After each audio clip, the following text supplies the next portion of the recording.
Guys, जहां आज के दौर में ज़्यादातर बॉलीवुड मूवीज़ की लाइफ शॉर्ट लिव्ड होती है, वहीं once in a blue moon कुछ ऐसी मूवीज़ आती हैं जिनकी इंपॉर्टेंस और रेटिंग वक्त के बीतने के साथ बढ़ती जाती है। इन्हीं में से एक है 2018 में रिलीज हुई वरुण धवन और बनीता संधू की अक्टूबर मूवी, जिसे डायरेक्ट किया है सुरजीत सरकार ने। दोस्तों, अक्टूबर मूवी की कहानी तो कम्प्लीटली अपोजिट लोगों डैन और शूली की है। जहां डैन जो एक मीडियोकर और केयरलेस लड़का है, वहीं शूली एक ब्राइट और रिस्पॉन्सिबल लड़की है।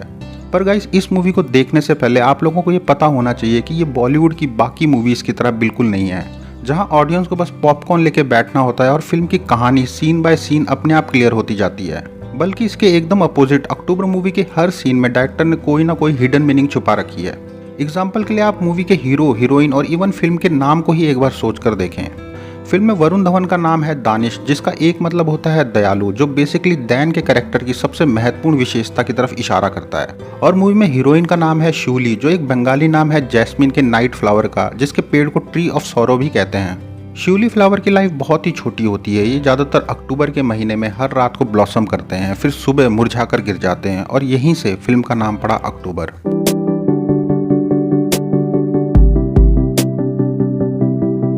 फिल्म की मेन स्टोरी में डैन और शूली दोनों ही एक 5 स्टार होटल में अपनी इंटर्नशिप पूरी कर रहे हैं। पर जहां डैन को अपने इररिस्पॉन्सिबल और लेजी नेचर के कारण हर दिन डांट पड़ती है, वहीं शूली अपने हार्डवर्क और डेडिकेशन से एक ब्राइट फ्यूचर को बनाने में लगी है। मूवी के पहले हाफ एन आवर की कहानी डैन के कैरेक्टर के ही आसपास घूमती है। पर एक दिन जब डैन को छोड़कर बाकी सभी दोस्त अपने हेक्टिक वर्कलोड से कुछ पल निकालकर 31 दिसंबर की पार्टी एंजॉय कर रहे होते हैं, तभी शूली एक अनफॉर्चुनेट एक्सीडेंट में 3rd फ्लोर से फिसलकर गिर जाती है। और इस एक्सीडेंट से जस्ट पहले शूली का लास्ट सेंटेंस होता है, वेयर इज डैन, डैन कहाँ है। अब गाइस, आप में से जिसने भी अक्टूबर मूवी देखी है, उसने कम से कम एक बार तो ये जरूर सोचा होगा कि शूली ने आखिरी बार क्यों पूछा डैन के बारे में, जिसका कोई भी क्लियर आंसर ना तो डायरेक्टर और ना ही राइटर ने दिया है मूवी में। पर इस बात को आप लोग इस तरह समझ सकते हैं कि एक दिन आप अपने दोस्तों के साथ किसी पार्टी या पिकनिक पर जाने का प्लान बनाते हैं, और फिर सिर्फ एक ही दोस्त हो जो वहाँ ना आए, तो सभी एक बार कैजुअली ये जरूर पूछेंगे कि अरे वो कहाँ है। वैसे ही शूली ने भी पूछा, वेयर इज डैन। इसी बात को क्लियर करते हुए एक इंटरव्यू में मूवी के डायरेक्टर ने कहा था कि फिल्म के इस पार्ट तक there was no love between शूली एंड डैन। और शायद इस पार्ट को क्लियरली इसलिए नहीं बताया गया ताकि फिल्म की कहानी को लेकर ऑडियंस में ये सस्पेंस रहे कि क्या पता शूली डैन को पसंद करती हो।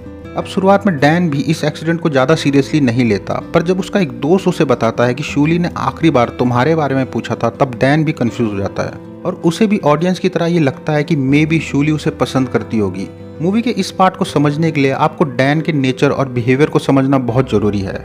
डैन एक ऐसा लड़का है जिसकी लाइफ में कोई भी मेन मोटिव या लक्ष्य नहीं है जिसका वो पीछा कर रहा हो, और उसके दोस्त भी उसे तभी याद करते हैं जब उन्हें किसी चीज़ की ज़रूरत पड़ती है, जैसे जब किसी की कार का टायर खराब हो जाए या पार्टी के लिए होटल से दारू की बोतल चुरानी हो। सो बेसिकली डैन के दोस्त उसके चाइल्डिश नेचर के कारण उसका फ़ायदा ही उठा रहे होते हैं।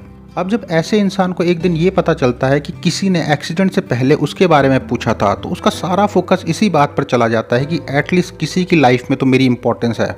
और यही इंसिडेंट डैन को होप और उसकी लाइफ को एक मोटिव देता है। यहीं से आप भी फिल्म में डैन के नेचर और लाइफ में एक बड़ा चेंज देखेंगे। जो कभी बहुत ही केयरलेस होता था, वो अब शूली के लिए नर्स से लेकर डॉक्टर तक और इवन उसके फैमिली मेंबर्स के साथ मिलकर शूली का ध्यान और उसके लाइफ के सभी डिसीजन एक मैच्योर समझदार इंसान की तरह ले रहा होता है। दोस्तों, मूवी का ये कॉन्सेप्ट बॉलीवुड में तो बहुत ही कम यूज हुआ है, पर हॉलीवुड में इस पे कई मूवीज बन चुकी हैं, जहां फिल्म की कहानी में एक ब्राइट और इंटेलिजेंट लड़की की लाइफ को इलनेस या एक्सीडेंट के कारण शॉर्ट कर दिया जाता है, ताकि मूवी के मेन हीरो की केयरलेस और मोटिवलेस लाइफ को रिस्पॉन्सिबल बनाया जा सके, जिसका एक फाइन एग्जाम्पल है a walk to remember movie. अब गाइस, जहाँ तक अक्टूबर मूवी की बात है, तो इसमें एक बात जो क्लियरली बताई गई है वो ये है कि मूवी के फर्स्ट हाफ में जो डैन और शूली का कंफ्यूजिंग रिलेशन था, वो सेकंड हाफ तक एक म्यूचुअल लव में बदल जाता है। और फिल्म की एंडिंग आते आते मूवी के डायरेक्टर और राइटर दोनों ही ये नहीं भूले हैं कि उन्होंने जहाँ से ये रिलेशनशिप शुरू किया था, उसे उन्हें अब जस्टिफाई करना पड़ेगा। इसलिए जब शूली हॉस्पिटल से डिस्चार्ज होकर वापस अपने घर आती है, तब एक शाम डैन उससे पूछता है कि तुमने मेरे बारे में क्यों पूछा था अपने एक्सीडेंट से पहले, जिसका जवाब शूली देने की कोशिश तो करती है, पर एक्सीडेंट के बाद से उसकी बोलने की एबिलिटी ना के बराबर रह गई है। इसलिए वो कुछ भी साफ साफ नहीं बोल पाती और सिर्फ डैन का नाम ही ले पाती है। ये देखकर डैन भी इस सवाल के आंसर पर इतना जोर नहीं देता है।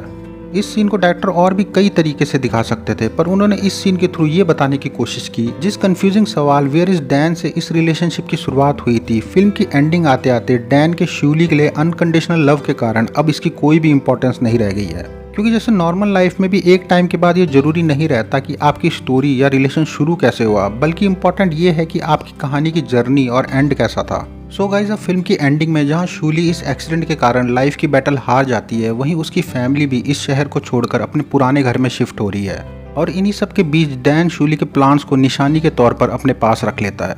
तो दोस्तों, एंड में हम ये कह सकते हैं कि अक्टूबर मूवी की कहानी जितनी डैन की है उतनी ही ये शूली की भी है। जिस तरह शूली यानी जैस्मिन के फूल कुछ ही समय के लिए खिलकर लोगों को फ्रेगनेंस और अपने आसपास के एरिया को ब्यूटीफुल बनाते हैं, वैसे ही शूली ने भी डैन की लाइफ को अफेक्ट किया। और जिस तरह अक्टूबर में फूलों के खिलने के बाद मुरझाने का टाइम आता है, वैसे ही शूली भी चली गई। और जहाँ तक डैन की बात है, वो तो अभी यंग है, उसकी तो पूरी लाइफ अभी आनी बाकी है। और गाइज, वैसे भी समय की सबसे खूबसूरत बात यह है कि वक्त चाहे जैसा भी हो बीत जाता है। Time heals everything. So guys, ये थी हमारी 50 अंडररेटेड रोमांटिक मूवीज की लिस्ट की नंबर 5th मूवी अक्टूबर।